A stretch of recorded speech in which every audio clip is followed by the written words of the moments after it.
बिहार के छपरा से बड़ी खबर सामने आ रही है, जहां 26 जनवरी को छपरा कचहरी रेलवे कॉलोनी में हुए हत्याकांड का सफल उद्भेदन कर लिया गया है। हत्या का कारण लूट था और एसएमआईक्यू ने किया था इंजीनियर विकास कुमार तिवारी की हत्या। यह छपरा कचहरी रेलवे कॉलोनी में हुए 26 जनवरी के हत्याकांड का पुलिस ने सफल उद्भेदन कर लिया है। 5 अपराधियों को पुलिस ने गिरफ्तार भी कर लिया है और हत्या में प्रयोग किए जाने वाले बंदूक को बरामद भी कर लिया है। पुलिस ने बताया कि हत्या का कारण लूट था। बताते चले कि इसी हत्याकांड में शक्तिनगर निवासी संजीव कुमार चौधरी की गिरफ्तारी हुई थी। अब देखना यह होगा कि अगर शूटर पकड़े गए और हथियार बरामद हो गए तो क्या संजीव कुमार चौधरी की रिहाई होगी। 26 को संध्या में एक हत्या, सनसनीखेज हत्या हुई थी।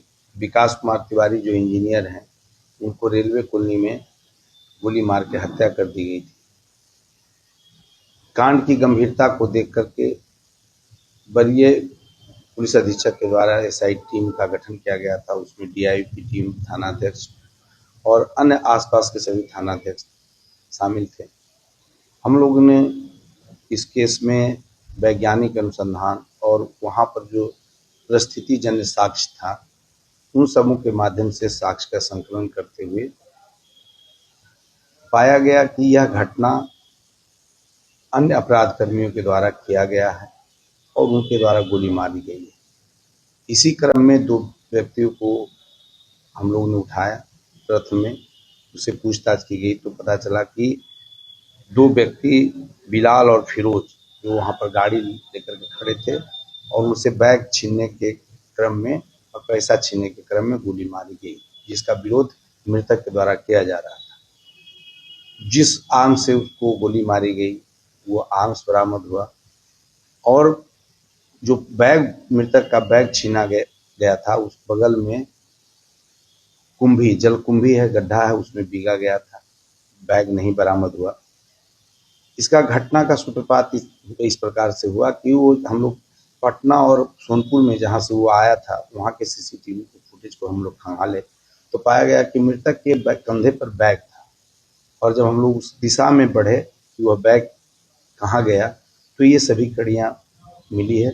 वैज्ञानिक तरीके से भी अनुसंधान किया गया, वहाँ साक्ष्य मिला है। और ये सौभाग्य की बात है कि एक प्रत्यक्षदर्शी भी, जिनका नाम हम लोग गौन रखे हैं, हम लोग उनको पुरस्कार के लिए भी भेज रहे हैं, वो देखे थे। उनके ही मदद से भी यह चीज़ें बहुत स्पष्ट हुई है। इसमें जो भी टीम था लगातार मेहनत कर रहा था। इसमें कुल 5 अपराध कर्मियों की गिरफ्तारी हुई है, जिसमें विकास, बिलाल और फिरोज मोटरसाइकिल पर थे और गोली मारा गया। 3 अन्य अपराध कर्मी और साथ थे, वहाँ पर स्नैक पीने के पीते थे और आपराधिक घटनाओं को वहाँ से अंजाम देते थे। तो कुल इसमें 5 गिरफ्तारी हुई है, जिसमें से सभी अपराध कर्मियों का आपराधिक इतिहास है। पूर्व में कई बार जेल जा चुके हैं, लूट और छिनतई में। ये पेशेवर अपराध कर्मी हैं। हम लोग इसको विशेष ट्रायल सभी बिंदुओं पर अनुसंधान करने के बाद त्वरित विचार नहीं तो हम लोग इसको रखेंगे। इसकी सूचना हम लोग ने उसके परिजनों को, मृतक के परिजनों को भी दिया है। कांड का जो अब तक अनुसंधान है इसे अवगत कराया है। अन्य बिंदुओं पर जो हमारा अनुसंधान अभी जारी है। एक व्यक्ति को गिरफ्तार किया गया था, सामने आया। हम इस बिंदु को, आज तो हमने शूटर को पकड़ा है, अन्य बिंदुओं पर अनुसंधान, उनकी क्या भूमिका है या उनकी संलिप्तता किस प्रकार से है या नहीं, इसका हम लोग अनुसंधान के, वैज्ञानिक अनुसंधान और अन्य तथ्यों के आधार पर इस पर निष्कर्ष पर पहुंचे। लूटपाट के लिए हत्या हुई थी। लूटपाट के क्रम में हत्या हुई है।